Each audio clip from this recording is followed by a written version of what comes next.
అందరికీ నమస్కారం.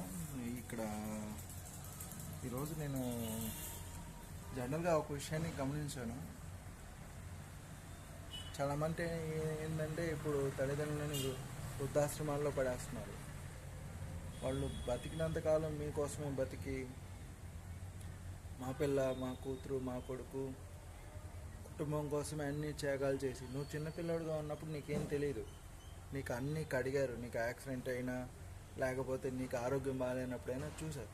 చూసి 60, 70, 80 ఏళ్ళ వయసులో వాళ్ళు ఏమీ చేసుకోలేని స్థితిలో వాళ్ళకు పింఛన్ వస్తున్నా కూడా వాళ్ళ పింఛన్ మాత్రం తింటూ వాళ్ళని వృద్ధాశ్రమాల్లో వదిలేస్తున్నారంటే ఇంకా అంతకన్నా దారుణం ఏం లేదు.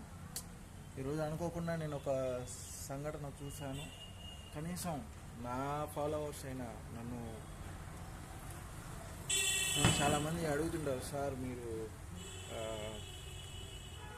అది ఇదని. కానీ మనము గుళ్ళో దేవుడికి పూజ చేస్తే ఎంత పుణ్యం వస్తుందో, కణ తల్లిదండ్రులకు సేవ చేసినా కూడా అంతే పుణ్యం అనేది మనకు వస్తుంది. మానవ సేవ మాధవ సేవ అంటారు. అంటే ముందు దేవుణ్ణి మనిషిలో చూడు, అమ్మలో చూడు, నాన్నలో చూడు, ఫ్రెండ్లో చూడు, గురువులో చూడు, ఆ తర్వాత ఇంకేదైనా. దేవుడైనా తల్లి తర్వాతే. నడిచే ప్రత్యక్ష దైవాలు, ప్రాణం ఉన్నటువంటి దేవుళ్ళు అమ్మా నాన్నలు. ముందు ఇది గుర్తుపెట్టుకోండి. ఏదైనా ఉన్నప్పుడు విలువ తెలియదు, విలువ కోల్పోయిన తర్వాత మనకు అర్థమవుతుంది. రేపు ఇదే పరిస్థితి నీకు వస్తే అప్పుడు నువ్వు ఎంత బాధపడ్డా ప్రయోజనం ఏమి ఉండదు. డబ్బులు ఈరోజు ఉంటాయి, కార్లు ఇవన్నీ కూడా ప్రాణం లేనివి, బంగారం ఇంక ఇవన్నీ కూడా. ప్రాణం ఉన్నది ఏదైనా ఉంది అంటే అది కేవలం మనల్ని నడిపించేదైనా ఏదైనా ఉంది అంటే అది స్వచ్ఛమైన ప్రేమ మాత్రమే. ఆ స్వచ్ఛమైన ప్రేమని దైవంగా భావించి సేవించి అవసాన దశలో ఎవడైతే అండగా నిలబడతాడో వాడు దేవుడిగా కొనియాడబడతాడు. దయచేసి తల్లిదండ్రులని ఎవరు కూడా వృద్ధాశ్రమంలో చేర్పించొద్దు.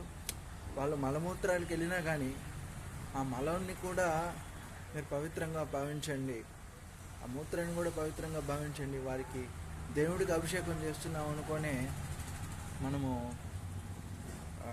తల్లిదండ్రులకి పూజ అలాగే వస్త్రధారణ ఇట్లాంటి భగవంతుడికి ఏవైతే చేస్తామో అవి బతికి ఉన్నటువంటి మన తల్లిదండ్రులకి ప్రత్యక్ష దైవాలకి మనం చేయటం ద్వారా ఉత్తమమైనటువంటి గతుల్ని మనం పొందుతాము. గమనించండి, ఇది ఎవరిని ఇబ్బంది పెట్టడానికి చేసిన వీడియో కాదు. ఈరోజు అనుకోకుండా నాకు ఇలాంటి సంఘటన ఒకటి ఎదురైంది. చెప్పి చూశాను, కానీ నీకెందుకులే అన్నట్టు చూశారు. కానీ ఎందుకో నా మనసు బాగాలేక రోజు ఈ వీడియో చేయడం జరుగుతుంది. మీరైనా మారాలి, తల్లిదండ్రులను బాగా చూసుకోవాలనే ఉద్దేశంతో ఈ వీడియో పెట్టడం జరుగుతుంది, తప్పించుకోవట్లేదు. జై హింద్, జై భారత్.